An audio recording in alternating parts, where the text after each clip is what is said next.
وہ آیت میں کور کر دیتا ہوں تاکہ ایٹ لیسٹ قرآن کے حوالے سے آپ کو یہ کلیئر ہو جائے کہ قرآن کا خدا اور ہے، قرآن کا پیغمبر اور ہے، بابوں کا پیغمبر اور ہے. اگرچہ وہ اسی پیغمبر کو مانتے ہیں لیکن ان کوالٹیز کے ساتھ مانے نا جو قرآن و سنت میں آئی ہیں. آیت نمبر ہے 188 سورۃ الاعراف، سورت نمبر 7 پارہ نمبر 9. قل لا املک لنفسی نفعا ولا ضرا، اے نبی تم فرماؤ میں تو اپنی جان کے حق میں بھی کسی نفع اور نقصان کا مالک نہیں ہوں. لو جی بابے تو سارے اڑ گئے. اگر رسول اللہ کا یہ سٹیٹس ہے کہ وہ اپنی جان کے نفع نقصان کے مالک نہیں ہے، ٹھیک ہے، ہو سکتا ہے کوئی یہ کہے کہ حضور اپنے لیے یہ کہہ رہے تھے، ہمارے لیے نہیں کہہ رہے تھے، ہمارے تو نفع نقصان کے مالک ہیں، کیونکہ رسول اللہ سے اوپر تو کوئی نہیں کہ جو انہیں نفع نقصان پہنچا سکے سوائے اللہ کے.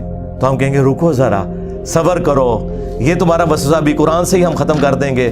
کھولو سورۃ المائدہ اور اس کی آیت نمبر 75 کھولو، تمہیں پتہ چل جائے گا اللہ تعالیٰ نے ایک اولو العزم پیغمبر عیسیٰ ابن مریم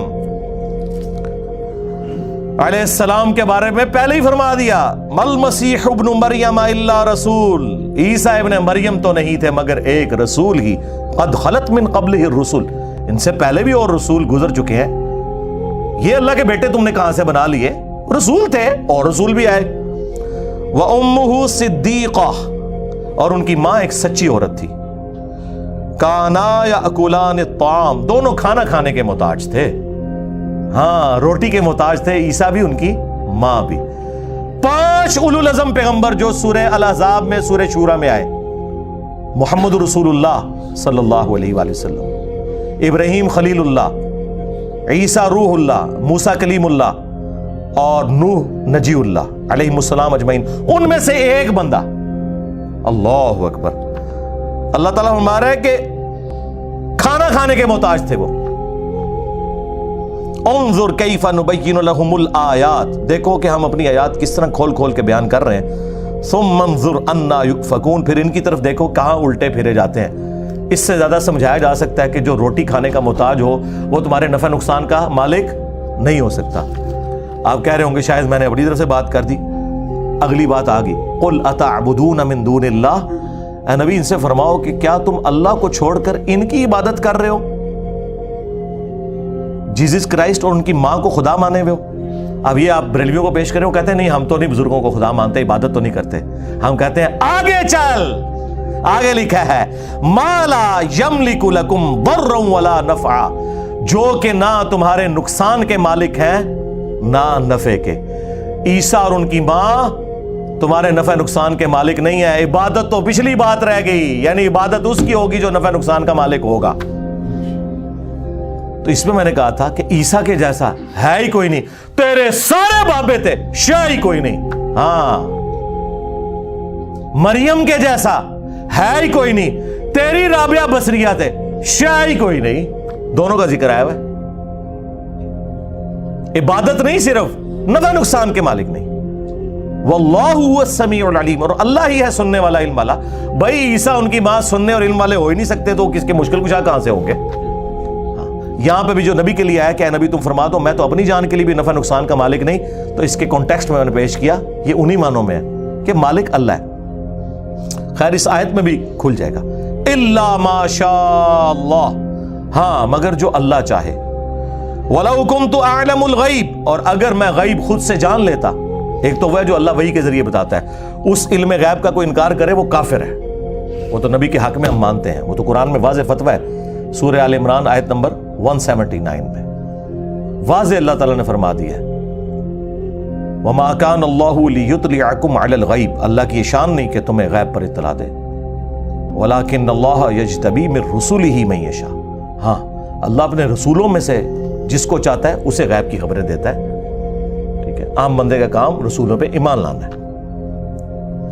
اگر میں خود سے غیب جان لیتا لَسْتَكْثَرْتُ مِنَ الْخَيْرِ، تو میں خیر کثیر جمع کر لیتا.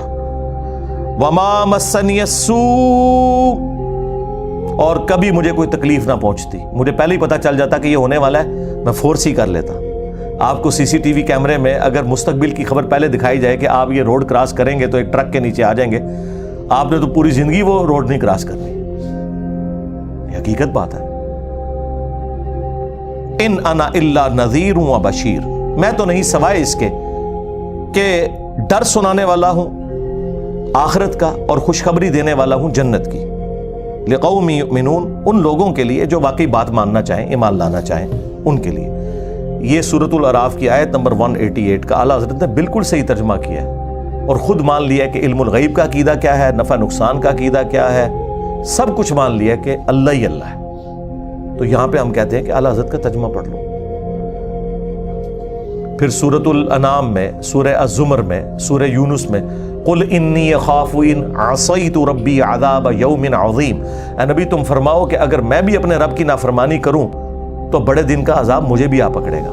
ظاہر ہے یہ سمجھانے کے لیے، ہاں ایسا نہیں ہے کہ رسول اللہ کو نافرمانی کریں گے، سمجھانے کے لیے.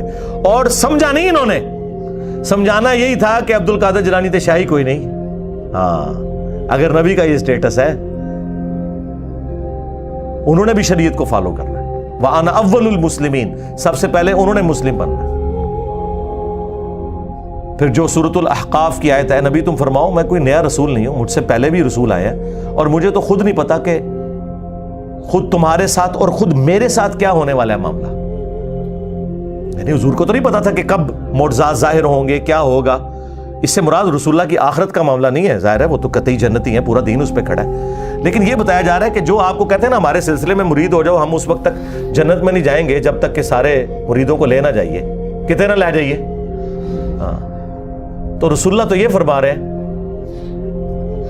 مستقبل اللہ اور اس کے بندوں کا معاملہ ہے. حضور جب یہ کہہ رہے تھے نا بخاری مسلم میں کہ اے نبی کے چچا عباس میرے مال سے جو لینا ہے لے لے، اگر اللہ نے تجھے پکڑ لیا میں کچھ کام نہیں آؤں گا. اے نبی کی پھوپھی صفیہ میرے مال سے جو لینا ہے لے لے، اگر اللہ کے حضور پکڑی گئی میں تیرے کچھ کام نہیں آؤں گا. اور اے نبی کی بیٹی فاطمہ، کون فاطمہ؟ جنتی عورتوں کی سردار. ہاں کون فاطمہ؟ میرے جگر کا ٹکڑا، نبی الاسلام نے فرمایا. جنتی عورتوں کی سردار بھی بخاری مسلم میں، جگر کا ٹکڑا بھی بخاری مسلم میں. جس نے اسے تکلیف دی اس نے مجھے تکلیف دی. لیکن حضور نے فرمایا میری بیٹی فاطمہ میرے مال سے جو لینا ہے لے لے، اگر اللہ کے حضور تو پکڑی گئی نا میں تیرے کچھ کام نہیں آؤں گا. تو مجھے بتائیں، میں تو یہ پھر کہوں نا کہ فاطمہ کے جیسا ہے ہی کوئی نہیں. عبد القادر جیلانی تھے، شے ہی کوئی نہیں. بایزید بستامی تھے، شے ہی کوئی نہیں ان کے مقابلے میں. تو اللہ کے بندو، قرآن و سنت اپنی تعلیمات کے اندر بالکل واضح ہے. اپنے ترجمے پڑھ کے دیکھ لو کیا بیان ہوا ہے. قرآن آپ کسی کا بھی پڑھیں آپ کو پتہ چل جائے گا کہ قرآن اپنی توحید میں، عقائد میں، نظریات میں بالکل ایک ننگی تلوار ہے، زیرو ٹالرنس ہے. تو یہ اب چونکہ ایک پرچی آئی میرے پہ کیفیت طاری ہو گئی کہ میں نے آپ کو بتا دیا کہ یہ جو اعلیٰ حضرت کے ترجمے کے اعتبار سے جو انہوں نے ایک ڈھکوسلا سا کھڑا کیا ہوا ہے، تو یہ اتنا بھی کوئی معاملہ نہیں ہے جو انہوں نے کھڑا کیا جی اعلیٰ حضرت سے کوئی غلطیاں نہیں ہوئی ہیں. انہوں نے سیدھا سیدھا ایک صحابی کو خبیث کہہ دیا.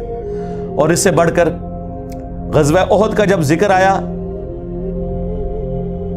سورہ آل عمران میں، سورۃ البقرہ میں بھی کچھ اشارتاً ذکر ہے، تو وہاں پہ انہوں نے اعلیٰ حضرت نے صحابہ کرام کے بارے میں بدر و احد کے کانٹیکسٹ میں کہا کہ تم نے نہ مردی دکھائی، نہ مرد کہہ دیے صحابہ کو. اچھا ہم اسے گستاخی نہیں سمجھتے، کوئی مسئلہ نہیں ہے. ان کی ڈاکٹرین میں ہے نہ مرد کہنا. وہ کہیں گے وہ نہ مرد ان معنوں میں تھا کہ انہوں نے کمزوری دکھائی، تو ہم کہتے ہیں پھر کمزوری کا لفظ یوز کرنا چاہیے. تم تو کہتے ہو بڑا با ادب ترجمہ ہے. ہاں کہتے ہیں انجینئر بڑا گستاخانہ لفظ یوز کرتا ہے. اعلیٰ حضرت نے نہ مرد کیا ہے صحابہ کرام نو، اعلیٰ حضرت نے صحابہ کرام نو نہ مرد کیا ہے، نہ مردی دکھائی میدان جنگ میں. تو ادھر تم تعویل کرتے ہو نا، کیا کہتے ہو کہ اس سے مراد تھا کم ہمتی دکھائی. آئے سرکار اعلیٰ حضرت نو بھی پڑھانا سی نا کہ کم ہمتی ذکر کر دے.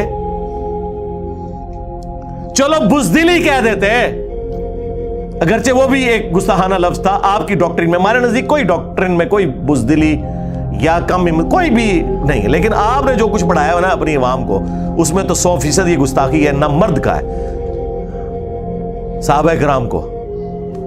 تو یہ ادھر تعویل کریں گے کہ نہیں جی وہ یہ کہنا چاہ رہے تھے کہ کم ہمتی دکھائی. تو یہ کہتے ہیں نا نہ مرد کیوں کہا؟ اپنے اعلیٰ حضرت کی باری آئی ہے. تو اب آپ کا جو کلیم تھا نا کہ اعلیٰ حضرت الفاظ کا چناؤ بڑا ادب والا کرتے تھے, وہ میں تھوڑا ختم کرتا. انہوں نے حضرت سلیمان علیہ السلام کے صحابی کو بھی خبیث بولا, خبیث جن, نعوذ باللہ, اور رسول اللہ کے صحابہ کو جو بدر و احد میں شامل تھے, جو ایک انسانی کمزوری کی وجہ سے کم ہمتی دکھا کے انہیں نامرد کہا, حالانکہ اس سے بہتر لفظ استعمال ہو سکتا تھا. تو ایڈے بھی نا تسی ہوں بادشاہ کھلا کے پھریا کرو کہ بھی. اور کئی لوگوں نے میری ویڈیوز بھی اپلوڈ کی ہیں کہ جی اعلیٰ حضرت کے ترجمے کے لیے بھائی نے بڑی تعریف کی ہے. سرکار میں تو ہر بندے کی تعریف بھی کرتا ہوں اچھائی میں, اور برائی میں چھوڑنا نہیں ہے میں انہوں. ہاں, چاہے پرانا ہوئے چاہے نواں ہوئے, کیونکہ علم کی دنیا ہے. اور یہاں پہ یہ ہو نہیں سکتا کہ نشتر ہاتھ میں ہو سرجن کے اور اسے بتایا جائے کہ حضرت یہ مفتی اعظم پاکستان ہے جن کا اپینڈکس کا آپریشن کریں گے. وہ کہے گا جی پاویں مفتی اعظم ہے تے پاویں قاصد اعظم ہے تے پاویں وزیر اعظم ہے, چیرا سارے نو میں لانا ہے. ہاں, تے اے علم دی دنیا ہے, ایتھے چیرا لگے گا چاہے پرانا ہوئے چاہے نواں ہوئے. علم کی دنیا میں یہ نہیں بات ہوتی کہ آپ یہ کہیں گے پرانا ہے تو تھوڑا ہاتھ ہلا رکھو تے نہیں, اس طرح نہیں ہوتا.